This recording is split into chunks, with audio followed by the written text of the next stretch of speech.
নমস্কাৰ আপোনালোক সকলোকে মোৰ ইউটিউব চেনেল টিচাৰ্ছ কৰ্নাৰলৈ পুনৰ এবাৰ স্বাগতম জনাইছোঁ। আজি এটি খুবেই গুৰুত্বপূৰ্ণ ভিডিঅ'লৈ আপোনালোকৰ মাজলৈ আহিছোঁ। কাইণ্ডলি ভিডিঅ'টি শেষলৈকে চাব, চাই ভাল পালে লাইক এণ্ড শ্বেয়াৰ কৰিব আৰু চেনেলটি যদি এতিয়াও ছাবস্ক্ৰাইব কৰা নাই কাইণ্ডলি ছাবস্ক্ৰাইব কৰিব।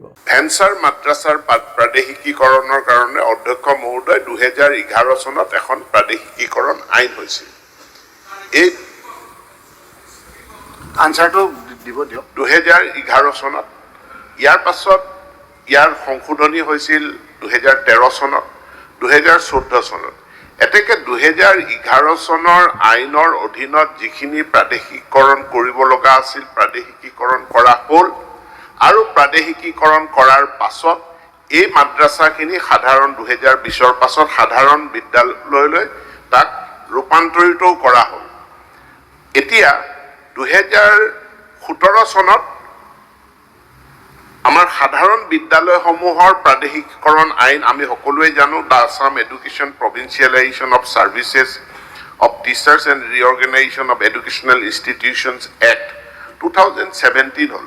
এতিয়া এই 2017ৰ আইনখনৰ আওতাৰ ভিতৰত ভেঞ্চাৰ মাদ্ৰাছাবিলাক ইয়াৰ আওতাৰ ভিতৰত নাহে আৰু ইয়াৰ লগে লগে আমাৰ সেই সময়তে মাদ্ৰাছা আৰু সংস্কৃত টোল এই দুয়োখন বোৰ্ড ভংগ হ'ল।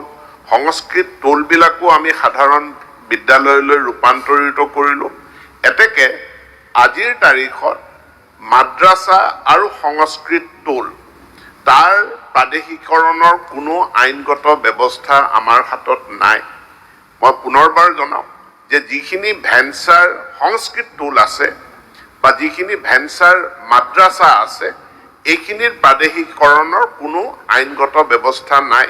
বৰ্তমান অসমত আমি সংস্কৃত টোল আৰু মাদ্ৰাছা এই দুয়োটা আমি ৰিপিলিং এক্টৰ জৰিয়তে আমি তাক বাতিল কৰিলোঁ।